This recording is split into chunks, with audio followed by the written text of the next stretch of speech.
Welcome to Cambodia Business Week. Good morning, Cambodia. We are back again with an exciting show this week. We have two guests. Both of them are Cambodian this week, which is a fantastic thing because we usually have a little bit of a mix, but we have two Cambodians on this morning. Two very, very influential and exciting Cambodians, one in business and one in the NGO space.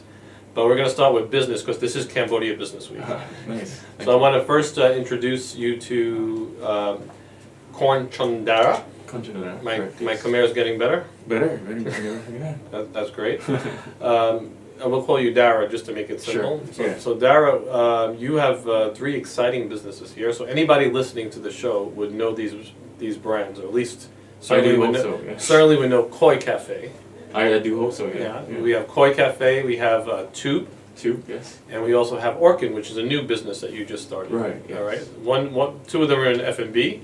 And one of them is in pest control, and three of them all are franchises. No, two are franchises, and Tube is my own creation in Cambodia. Okay, which one's your own creation? Tube Cafe. Tube Cafe, that's right. We'll tell, this is your own creation, but in a sense you've copied a model that was very successful in another part of the world. Yes, it's Cambodianized. Inspired, yes. Yeah, you're inspired. That's a good word to use. I like that. It's not copied, it's inspired. More or less, yeah. Yeah, okay. Let's first start with you, because you've had some time, obviously by your accent. Right. You spent some time in the U.S.,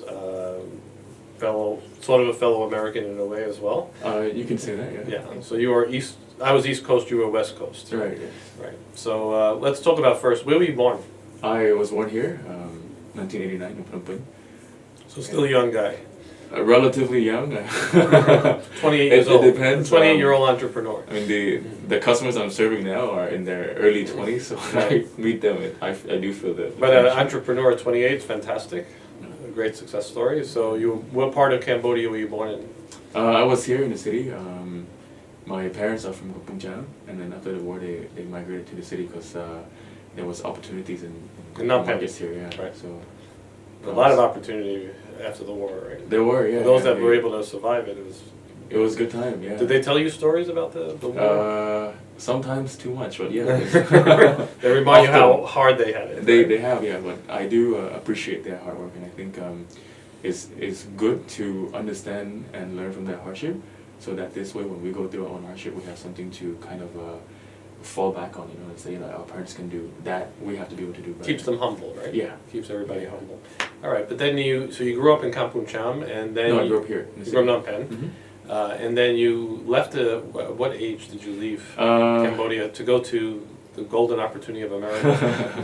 I remember it was July 7th, 2000. I was about 10 years old at the time. Yeah, and my parents wanted to give me an opportunity to have a better education. Right. And education in Cambodia was not that there were no good education, but good education was very costly. Yeah, Northbridge and VISPP was a bit of a bug to your pocket. Right. So then they had the opportunity to send me overseas, and so I went. And yeah, ever since. Where did you go in the U.S.? So I first landed in the LA County area. I was there for a good, I would say 4, 5, 6 years, 5 to 6 years, and then I moved to the northern part of California, around the San Francisco Bay Area for another 4 or 5 You didn't get years. sucked into being a techie? I thought about it, but I just didn't feel like one of my many talents is in tech, so I decided that maybe it's better to, do other things. So which school did you go to in the U.S.? Which university? I completed my bachelor in the University of California in Santa Cruz. Right. It's a beach town, little beach town. It's quite serene, really nice. Had a good time. Yeah, it's good. Okay. And what did you study? Business management, economics. Yeah, so it's a mix of a little bit of everything. Was it fun to go to school in the U.S.? I liked it. I can never. I don't think there are any words that can justify how I feel about my college experience. And people usually love it. Yeah, it's amazing. And did you study or did you have fun? It was a balance of both. Because a lot of partying goes in. There were a lot of partying. Yeah. We at one point we actually me and a couple of my friends, good friends, we start doing side businesses by throwing parties in our apartments, and then we would sell not tickets but cups for people. And so if you wanted to join our parties, you would have to buy the cup, and with the cup, it's a complimentary beer, and anything after that you have to pay for it. So we did that for a while. Did it work? It was quite successful. A lot of people came. That sounds like a bar, actually. It more or less, yeah, but I think it was more like a college hangout, you know, because Right. You must have been cool guys to be able to do that. That's for sure. we were okay. I think we were here and there. My best friends, we were a group of 5. I was in a fraternity. Another friend is in another fraternity. Another friend is in another fraternity. One friend is the soccer team leader. And another friend, he's in this like dancing group, right? So our group was kind of diversified in terms of the organization. Interesting, you had soccer, Yeah. which is totally unpopular, dancing, which is among men wouldn't be that popular. Right, yeah. And the Asian guy, right? And the Asian guy, yeah. So Yeah. and my group was mixed. We had a Russian guy, we had an Italian guy, we had me, the Cambodian guy, a Mexican guy, and a African American guy. So it was a mixed bag, and we were in different organizations. So our network was I guess wide enough to pull people into our And how was it being in Cambodia, which Americans are terrible at geography, and probably 90% of the people you talk to said, Right. Cambodia, where is that? Right. In Europe. Yeah. I've been asking if it was part of China before when I was in the US. Right. Was it difficult being a Cambodian person, or were they welcoming? And California usually is a very welcoming place. Yes and no. I happened to, so when I got there, I entered 6th grade. I think California overall is a relatively welcoming place, yeah, just because there's a lot of immigration, there's a lot of diversity in terms of ethnicity, right? But you have to imagine 6th grade kids, they're not as... They're not the nicest people in the world. So when I went, I didn't really It's worse in speak New York, English. believe me. So yeah, so that happened. But I switched school in 9th grade when I moved to a new high school. That was good. So my English is better. I understood the American culture better, you know, and things just picked up from there. Well, look, there's a lot of positive things you take back from America. There's no doubt about it. Yeah. It's an amazing country to be educated. It's an Yeah. amazing country to work. And Yeah. unfortunately, sometimes the world sees the worst of it instead of the better of it. Most Yeah. people I know that lived in America, Yeah. that worked in America for short periods of time, absolutely loved it. It Yeah. was a great experience. Yes. I love it when I go back as a tourist. There's no doubt about it. When I go Yeah. back as a tourist, I enjoy it more than actually living there. Yeah. So what did you take back from the U.S.? What did you learn in the U.S.? What did America teach you that you brought back here? The list I would say is endless. Give us the but top. a Give us the few- top 3. I would say a few things that I really would take back and share back with my colleagues.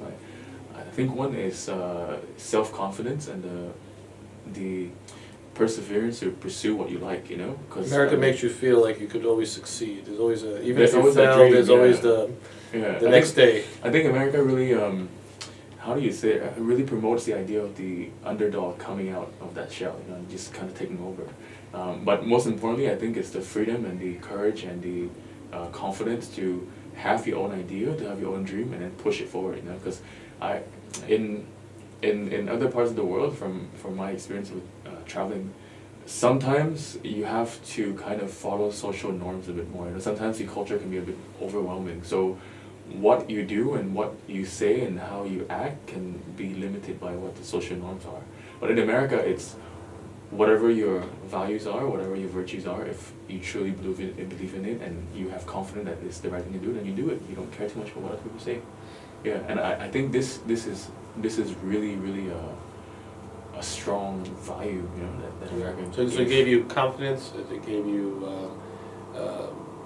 the ability to sort of say, I could be what I want to be. And then Yeah. any last, what's the number 3 though? What's the number 3? The number 3 would be the eye-opening. Like when I was, one thing I used to tell my friends and family is that doing business in Cambodia has its challenges, and it also has its advantages. So the advantage of doing business in Cambodia is that because it's a developing country, it doesn't have much of the things you see overseas. So I did my master's in the UK, so I had a chance to see. Oh, you lived in the UK as well? For a short while, yeah, and so there I got to see London or Bristol, Bristol, University of okay. Bristol, yeah, Whoa, so what's West Side. what's the big difference between the American culture and the British culture?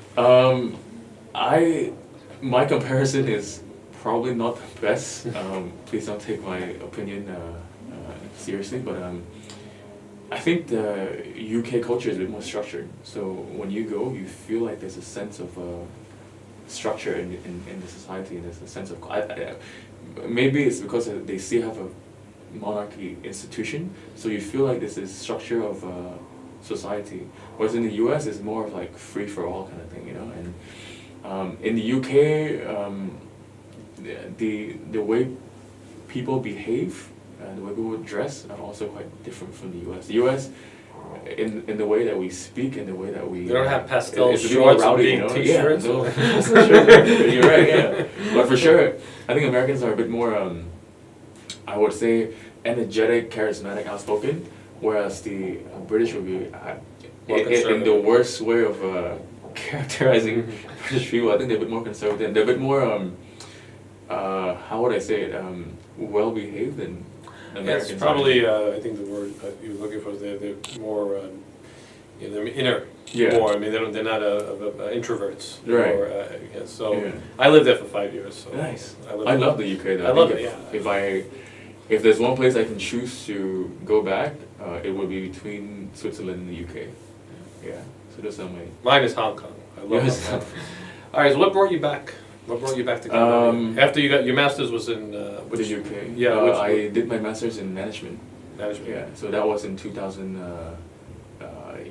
End of 2011. I did my dissertation.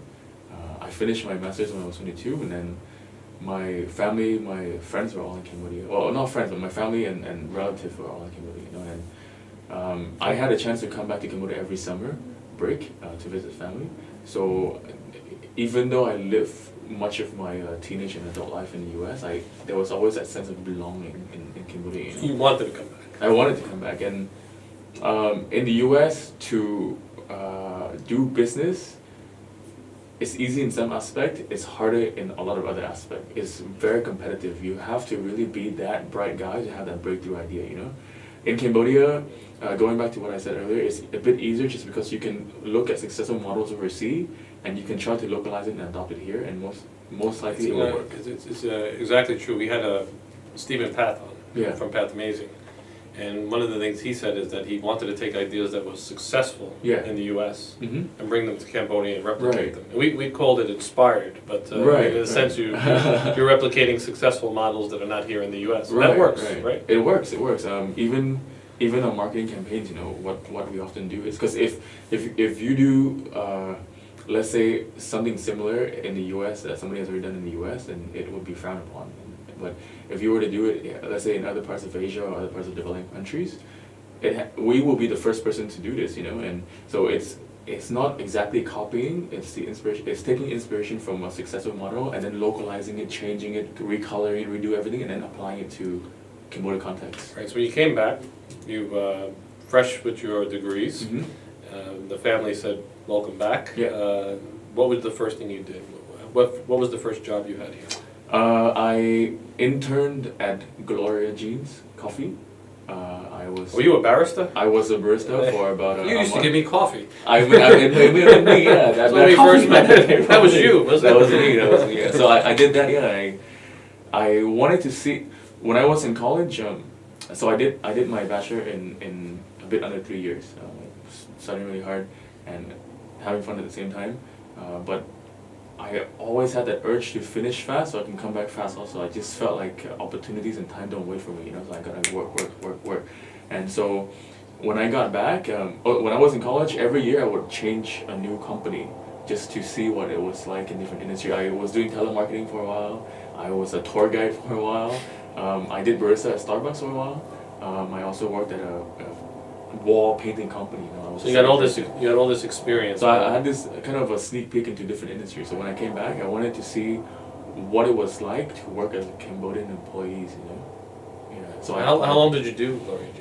I did it for a month. It was a fun. short experience. It was a short experience. It was Right. fun. I got a chance to meet with the team, and so then the discussion and the experience kind of gave me insight into how people process their workplace. You know, like what kind of things do Cambodian employees want? Like what makes them tick? What makes them happy? What are the things that they misbehave on? How can I improve? We talk about this a lot on the show because obviously zero unemployment here, basically, especially in Phnom Penh. Yeah. Anything that walks and breathes can get a job here. Right. And that's really tough on people that own businesses like yourself and me, because we have to keep people, and we have to also control our wage expense, among other things. And there's escalating wages, and you don't get that consistency of loyalty. In the U.S., you can stay with a company 10 years. Right, you're right. Here, if you stay with a company for 2 or 3 years, it's amazing. Yeah. You know, the people actually stay 3 years at a company. It's a lot. Right. So what did you find that made Cambodian employees tick? What they wanted, how they could actually be loyal? Okay. So my own philosophy in doing in HR management is based on 3 things. To retain an employee, you need to have. So we're talking about retention now. We're not talking about management, right? Well, the other thing is you don't want to retain bad employees, right? Of course not. Of course not, So you want to have good employees, and those good employees you want to be able to keep them. Yeah. But those are the ones that usually leave the first. Okay? Yeah. It may be because I have a big heart. I don't know, but I am very optimistic that it's not necessarily Cambodians and it's not necessarily the people here. I think it's a matter of lack of training, not so much the culture or the ethnicity, you know, because you have to think that I had a chance to go through a good solid 12 years of good education, you know, and in this education we had a lot of repetitive work and reminders to there's this culture and habit shaping for 12 years. So for a lot of the students here, they never had this privilege. So it's very hard to compare apples to oranges in a sense. But if you compare a good student to a good student in the US, they're just as good, you know. So I am very optimistic that if we can invest into training our employees, if we can invest into retaining them, they will stay and they will be good. So my experience with my employees is that when they come in, we have a very clear training program. There's a theoretical training, there's examination, and there's a practical training before you can actually go on site and start doing the job. So we have a very clear training program. We invest into the classroom, we invest into having curriculum, etc., etc. And then when you're managing, we focus on my requirement for my employees to be a good employee is based on 4 things. One, you have to be responsible, meticulous, proactive, and kind. Kind as in helping your colleagues and work. When you're free, don't just stand there and be, okay, I'm done with my job first, you know? And you can't stand there and play with the phone. You cannot stand there. We never confiscate the phone. They can keep with them, but we urges them not to. And so I think at the end of the day, with good training, with good culture training, things improve. So after we have these good employees who are trained and they know what they're doing, then we have a retention program. So our retention is based on 3 things. One, it's got to be your living standards. People have different needs for their life. So if you can engage and give them enough salary that is enough for them to sustain a lifestyle that they want, that's the first step to satisfying them. And second is having a good atmosphere and environment for your staff. If you have a good salary but your place is crap, you want to leave this place, you know. So having a good environment is having a good boss, understanding boss, someone you can talk to, open door policy, left and right to your side, good colleagues. That's a good environment, and your workplace is safe, it's air conditioned, it's good. And then if you have a good salary, you have a good workplace, but you have no future, eventually you will have to start looking for job opportunities elsewhere. And that's I think something getting newer here. Yeah. Is to get some path of career. Yeah. And that's hard to do in a restaurant business. I mean, It is more challenging, but what we do is we want to be very transparent with our staff, and so transparency in the sense that these are the positions that we have open, these are the salaries, these are your benefits, these are your perks, and we also have an open door policy. So if you have the ambition to become a manager, we will support you, we will train you, but you need to have that ambition yourself. What about going cross company? Because you have three companies. Can somebody who's, for instance, done the coffee business, go into the pest control business, or go into the tea business? Do you have people that are actually going cross pollination? Not a lot, but a few. That works a lot. That works, yeah. I have a guy who used to be a barista at the coffee. Now he's a technician, and he's doing pest control. I think, at the end of the day, it's not so much in what you study. and not so much what you have trained. I think it's also part of you, as in like your characteristic and your personality and your. So if you have this strong character and you're just this guy who's like energetic, you want to learn, you have this ambition. It doesn't matter where they put you, whether they put you in the forest, whether they put you in, you know, like an ice field, or they put you in the desert. You will find ways to survive. Okay, let's backtrack a little bit. Yeah. You did Gloria Jeans for a month, which I was did. for experience. Yeah. Possibly some competitor analysis as well. Right. Yeah. Then what did you do after Gloria Jeans? When did you start your other businesses? So after Gloria Jean, I was really hungry for business. I wasn't really sure what I wanted to do. I knew I wanted to start my own business. I felt like my talent isn't necessarily in F&B. I feel like my talent is more in sales. You know, Right. whatever you give me, if it's a good product that I have confidence in, I will sell it. I will sell it like no tomorrow. You know, so I had the privilege to have cousins who were also very business minded, and so my two older cousins were already kind of planning their own business ventures. Yeah, so when I came in, I asked them if I could join them. So we joined them. Our first attempt was at a coffee shop. We went to Korea. We met with this big Korean. It was the biggest coffee chain in Korea. I was surprised when you had all these Korean franchises. Yeah. You know, especially like RM Asia, they bring in all these. I never knew these places were Korean. Yeah, Korea is quite Yeah. it's trendy. You know, the trendy. I think that the environment, the society cultivate this trendiness. You know, Yeah. so. What was the name of that company? Should I disclose it? You think? You already brought it in, right? No, I did not. So we attended for this. Oh no, then company. if you didn't bring it in, no problem. Yeah, so we went in. They asked for $500,000 in franchising fee. We negotiated down to $160,000. That's So this good. is like That's a market, good start. It's That's a good fish, start. fish market Right. negotiation, literally. You know? And so we kept talking, and their brand is very strong. Every 2 days they have one grand opening. Wow. Every 2 days they have one grand opening. They were killing Starbucks in Korea, and after a while we felt like the business ethic on their side was not very strong. So we ended up just tossing it away, and so we were kind of struggling. What should we do next? You got to be comfortable with the brand. You're the We partner, have to be yeah, comfortable, so that yeah. was probably the right thing. We wanted to. I mean, if you have a brand, you have to work with each other for 10 years, 15 years, 20 years. You know, so if from the start you don't feel comfortable, I think it's not a good.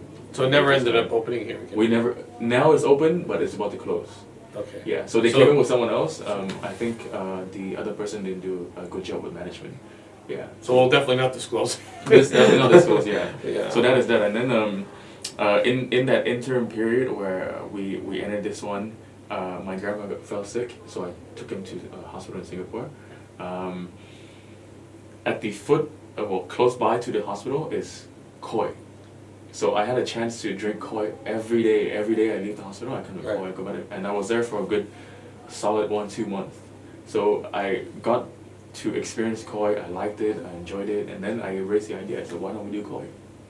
And my cousins were, because my cousins are from big business background, the Watanabe family. So for them, it's big business or.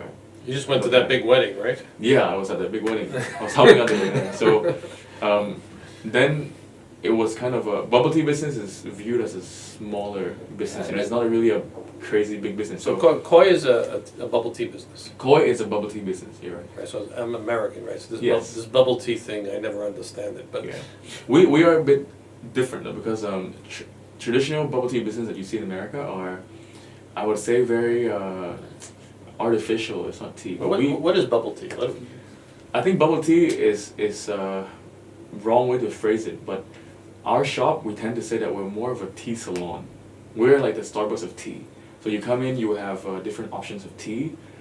These are quality tea. I'm being part of the Vatanek family, right? So you have fantastic, incredible twangs, it's called, right? In Vatanek Tower. TWG? Yeah, TWG, right? Yeah. Yeah. Now that's really like a connoisseur tea place. It is a And kind of bubble tea is a little different, right? It's a little different. Bubble tea is a bit more. So personally, I would never say we are a bubble tea shop. When people ask us, I would say we are a tea house. You come in, we have these real tea. So these are tea, good quality tea leaf.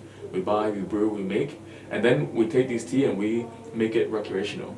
So you have tea latte, just like coffee latte. You Sure. have tea macchiato, you have milk tea, you have fresh tea, you have flavored tea. Why So the in a sense, bubbles? it's like Why the bubbles? the bubble. I think back in, I don't know, in the days it was enjoyment. It was Is this for people fun? enjoyed it. Yeah, it was good to. It complements the tea Right. in a way. And it's very sweety stuff, though. It is very sweety stuff. But you don't have to have the bubble. You can have aloe vera if you want to. You can have grass jelly, which is good for you. You can have other jellies. So options. before we went out, we were talking about the big fashion was to open up these tea places, and a few tea places did come 3 in or before. 4 years ago, yes. Yeah.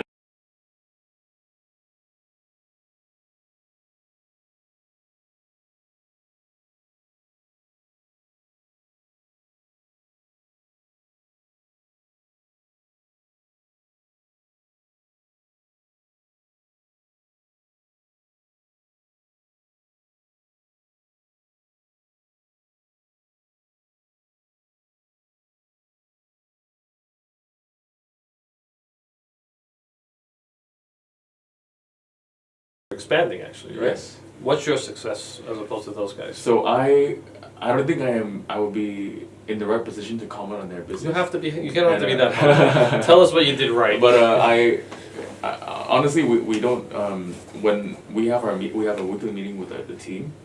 We never talk about other people's business. So we focus on what we can do and what we can do best, and we do our best. So at it. you have to. That So- saying, learn from mistakes, right? So Yeah. what was So, that? What would have um, you said that they didn't do right that you guys picked up on? So we should do this. Right. I don't know exactly what they didn't do right, but if I were to guess what I think we did right, it would be our quality management.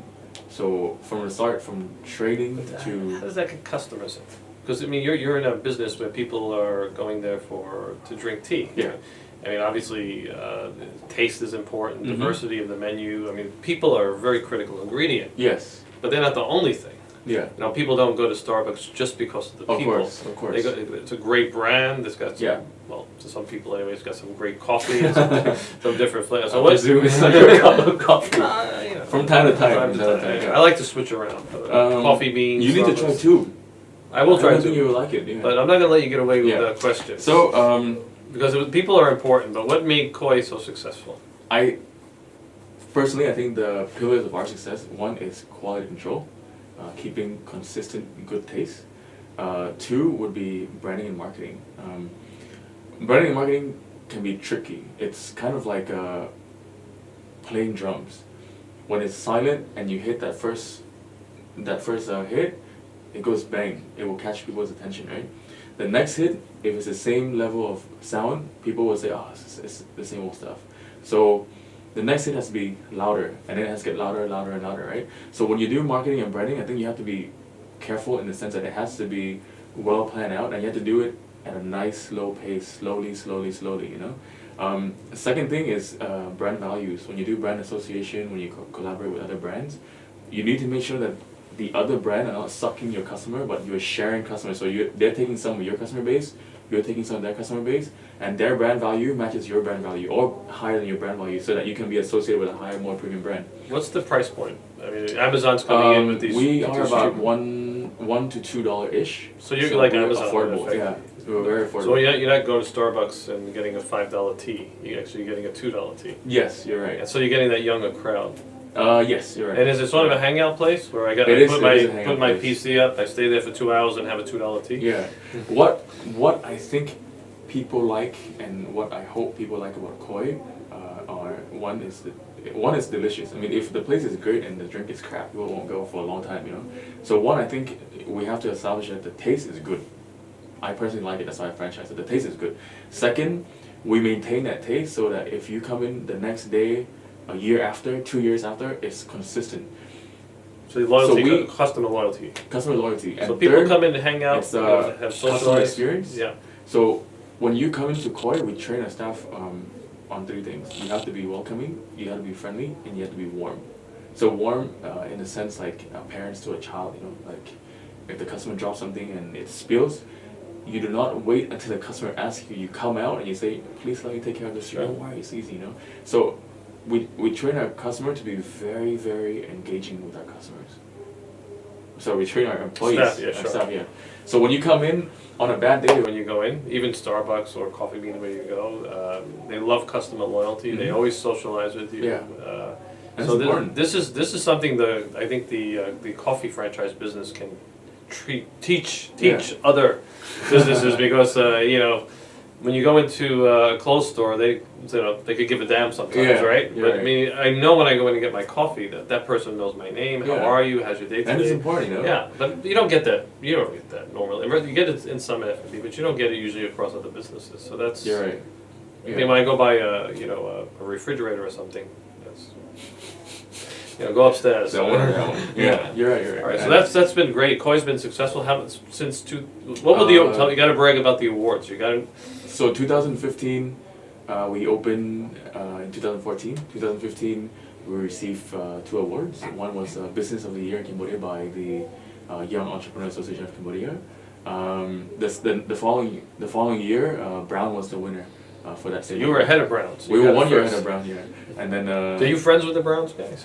We know each other. Yeah, I mean we. Is there a competition between them? I don't think so, unless there's something else I'm not aware of. But I don't think so. We like a little we like a little gossip on the show, so it's okay. We're family friends, so we hang out, we meet.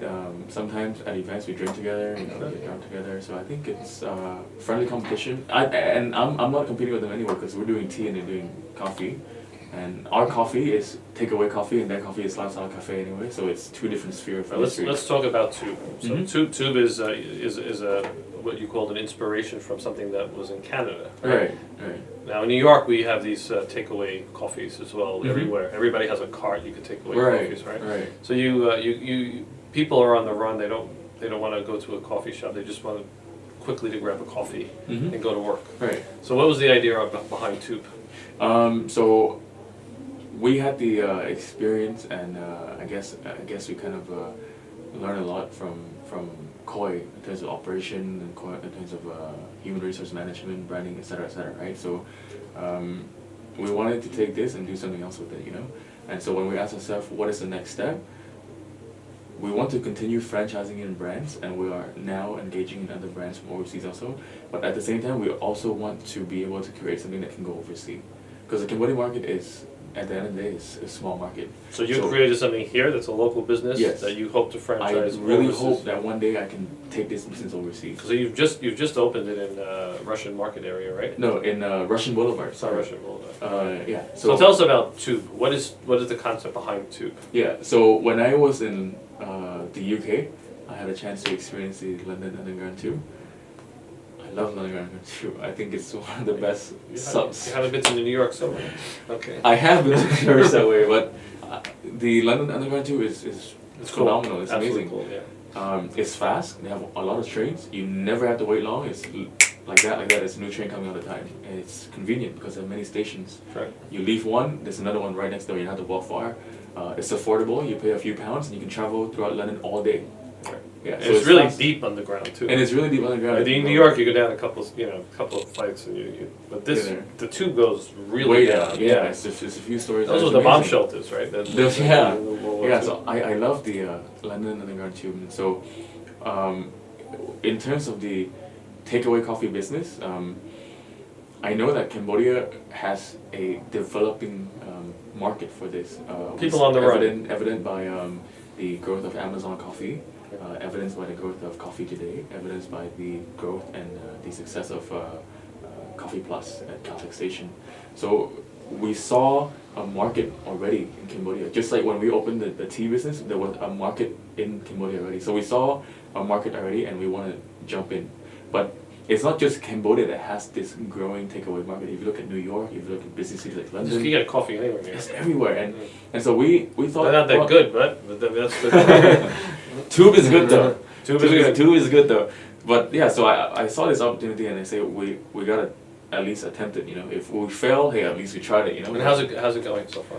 So far so good. And you got a crowded market in coffee, really crowded. Very crowded market. So what's your price point for your coffee to take away? Our cheapest coffee starts at 1.2. Is it a little thing or is it? It's a good tall cup like Starbucks. And that's just a plain coffee. That's plain coffee. Yeah. For our latte, our cappuccino is $1.8. At Brown and Starbucks, it would be $2.83. Brown's in the middle, and I guess Starbucks and Coffee More Bean, those premium. guys are premium. Right? Yeah. So we're affordable, and the reason why we are is because we want to be like the London Tube. We want our motto is fast, affordable quality. Fast, affordable quality. So it's just like the London Tube, fast, affordable quality, and that's why we took that name as an And inspiration. it's not somewhere you go to sit down, right? You just go and you grab a coffee And go. Right. Yeah. Okay. So the focus is on fast. So your and costs go. are lower because you don't have a. Right. That's right. Okay. Right. So in the future, when we expand out, we may even do just kiosks. Maybe it's a cart. Maybe it's a, but the point is to get this brand, to get this consistency and quality, to get this deliciousness out there first, and get people to know it. And what about these carts now on the street that are selling Mhm. these fast coffees? Yeah. That's competition, effectively. So when me and Or you could actually expand your tube business to that, right? Maybe not, but it's an idea. I'm always open to idea, but maybe not.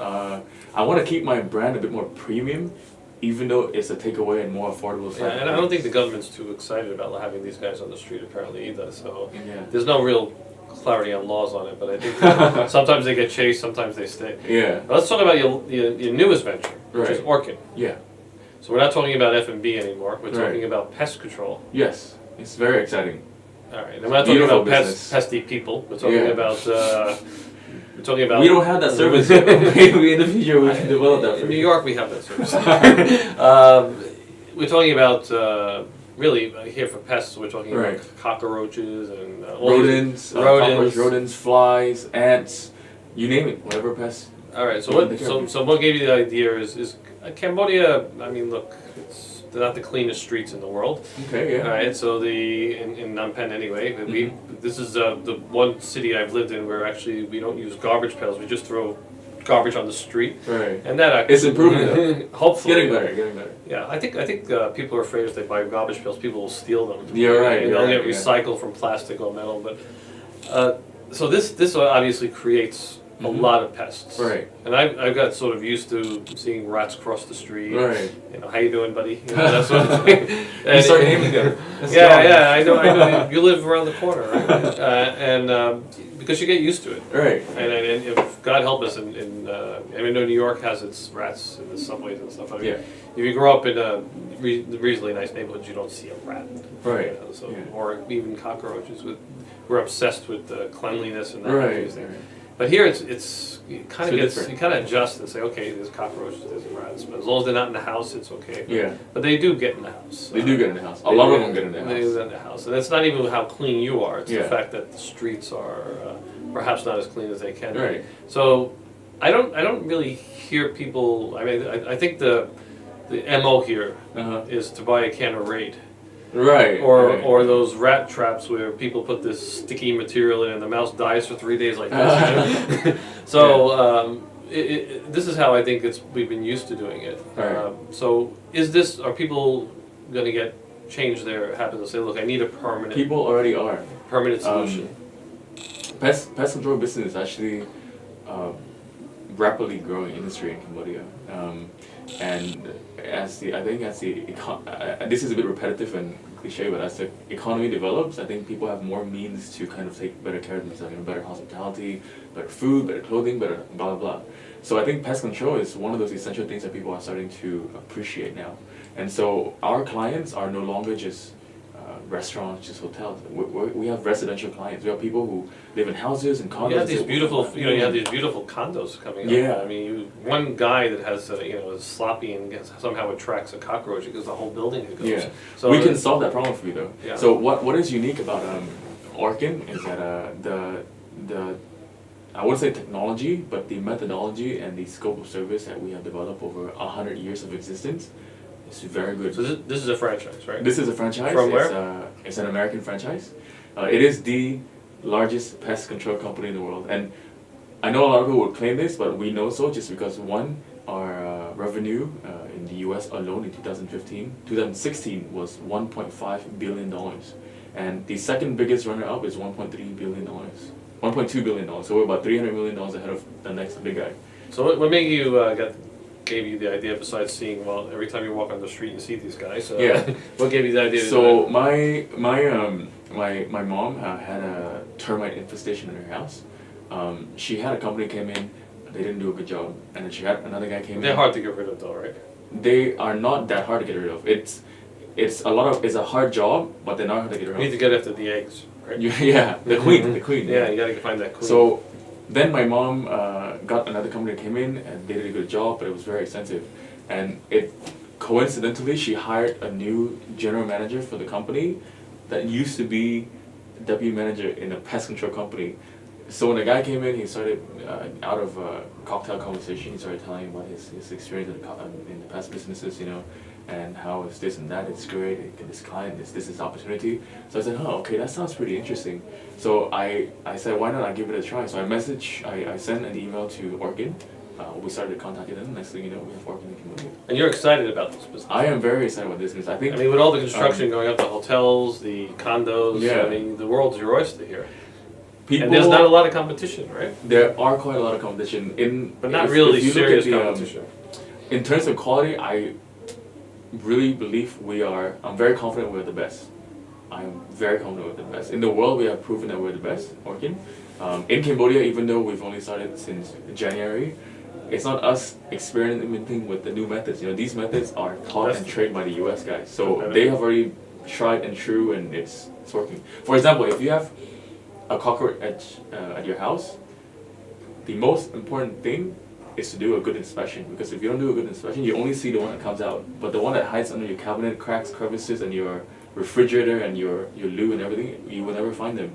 So our guys are very well trained to detect and find all these things. So that's the first big step. Second is having the right ways to get rid of them. If you spray Raid all over the place, or you get those other companies that do, it doesn't work. It doesn't work. It doesn't work because you have to understand their biology and the way they live. So in cockroach world, you have the pop and the mom and the kids. The mom and the kids never come out of their nest unless necessary, because they eat from the father's poop. And the babies never come out because it's a threat. When other males see this baby come out, they will kill it immediately. So it's like cannibalism. It's like cannibalism. Right. Cockroach world are very selfish.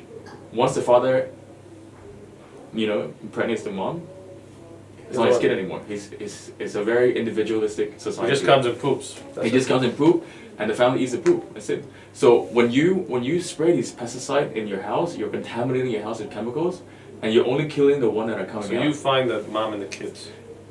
You ask the dad to find the mom and the kid for you.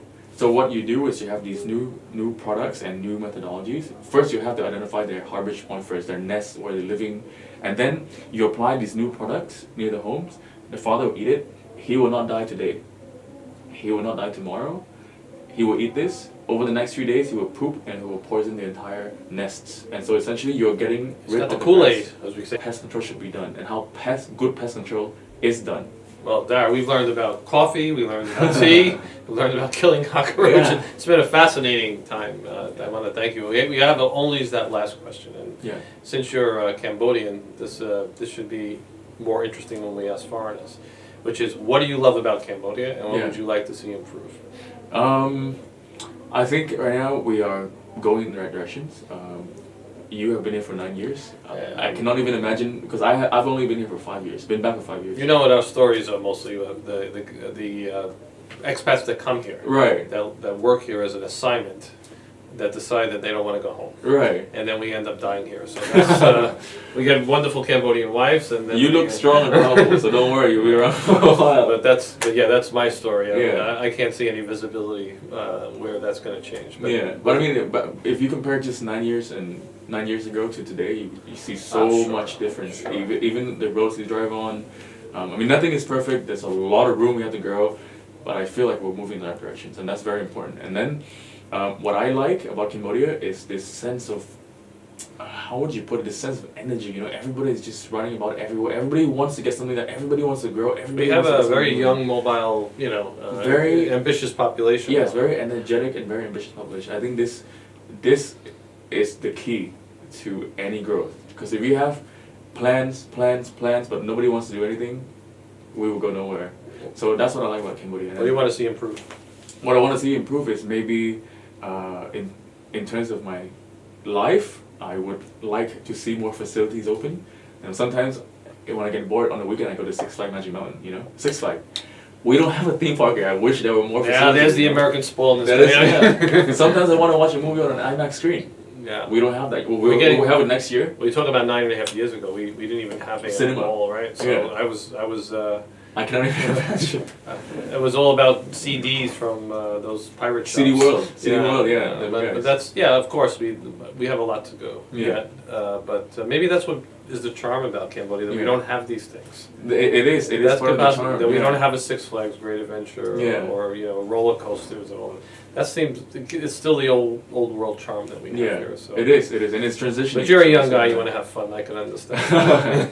I'm more of both because I have a membership at the World Heritage Youth Committee also for Cambodia. So we do work on heritage preservation, conservation, et cetera, right? So I do want to see Cambodian culture continue to be well sustained. But at the same time, I think it's good to have these facilities, this development, these options open. Well, So that's the your, weekend when I that's your work next is thing like- to do. You bring us in great adventure. Darren, it's been a pleasure. Please. Thank you for My being on the pleasure. show. Thank you, Anthony. Thank you very much. All right.